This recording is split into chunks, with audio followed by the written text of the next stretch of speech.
So we have arrived at this equation. E is equal to E positive q, E negative q cos theta, and the direction is opposite to direction of this dipole. So we have taken a negative sign. Now put the value of this. This is q upon 4 pi epsilon naught. So let us put, and again positive. So 2q 1 upon 4 pi epsilon naught remains the same. And from where this comes, this a, so remember this cos theta was a upon under root r square plus a square. So a comes from this cos theta, so 2qa in the numerator, p is the direction and negative is the sign. This 4 pi epsilon naught is in the denominator, and here you see that r square plus a square is already in the denominator, and so that means 1 power is from there and half power from this under root. So the total power 1 and a half, that means 3 by 2. So this comes as 3 by 2. So in this way we arrived at this conclusion. Q plus q, 2q, a comes from cos theta, 4 pi epsilon naught because of the distance constant, r square plus a square was already there, and 1 half r square plus a square because of cos theta. So this is total 3 by 2 and the direction is p negative. So this is the total formula what we got. After getting this formula, now let us apply the condition at large distances where r is greater than a, again leaving this a. So what we got, minus 2qa 1 upon 4 pi epsilon naught r square to the power 3 by 2. So that means r cube.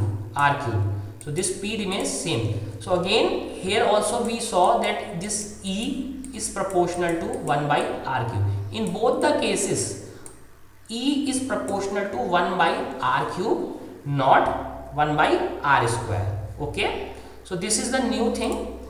That means for a dipole, electric field falls off as 1 by r cube. So if there is a question that how does the electric field falls off for an electric dipole, 1 by r, 1 by r square, 1 by r cube, and 1 by r to the power 4. So what is the correct answer? 1 by r to power 3 for electric dipole.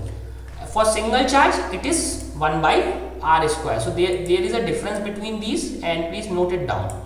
This could come in your exam question, and note down this derivation as well. Okay, so from equation 1.15 and 1.38, see this equation and another equation, both these two equations. So this equation where we calculated the electric field for point on the line, and another equation where we calculated the electric field on this equatorial plane. Both this equation, it is clear that dipole field at large distances does not involve q and a separately. So here one interesting consequence is that qa and a are not separated. It depends on the product of qa. So it depends on this product of qa, not only q or a.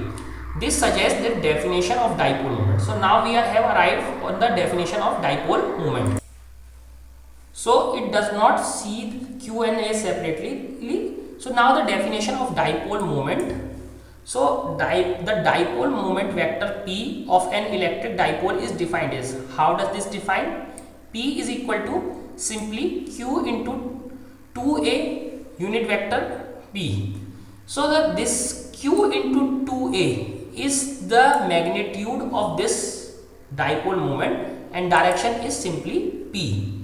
So this is the dipole moment. That is, it is a vector whose magnitude is charge times separation between them. So this is a vector, its magnitude is charge into separation between them, and direction is along the line from minus q to positive q. So this is the dipole moment of the definition of dipole moment. In terms of p, the electric field at large distances takes the form. So we simply, instead of this, we simply put in terms of this p.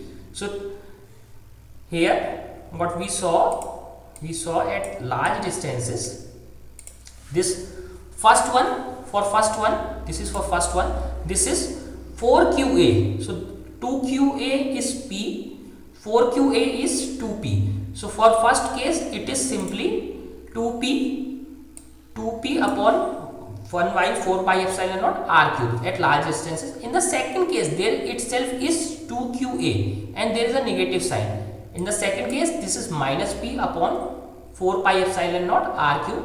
So both these are here. Here one important thing is that in the first case, the electric field is double. On the line it is double, and double of that find on any point at the equatorial plane, and the direction is also opposite. This is in positive direction, this is in negative direction. Okay, so now let us move away from this. So notice that important point, that dipole field at large distances falls off as 1 by, not as 1 by r square but as 1 by r cube, that we have already seen. Further, the magnitude and the direction of the dipole field depends not only the distance of r but also on the angle between position vector r and the dipole moment. So we have already seen that effect of dipole moment is also there. So this is not only r but the direction of dipole. So there is a dependence of direction of dipole. So how this was there? So in the second case we saw there was a dependence on the direction of dipole. In this case, first case as well as in this second case, in both the cases there was a dependence of the direction. Now we can think of the limit when dipole size is 2a. So this is little bit difficult. So dipole size 2a approaches to 0, that means they are very near. They are very near. There is a very small distance. The charge q approaches to infinity in such a way. So charge is increasing and distance is decreasing. The product P means 2 q into 2a is finite. That means at one point q is increasing and 2a distance between them is decreasing. So that means this P dipole moment, magnitude of dipole moment remains finite, because this is multiplication of this. One is increasing, another one is decreasing. So this remains finite. Such a dipole is referred as a point dipole. So this type of dipole where q is infinite and 2q is almost 0, it is approaching to 0. So this dipole is called a point dipole. For a point dipole, equation 1.20 and 1.21 are exact, true for any r.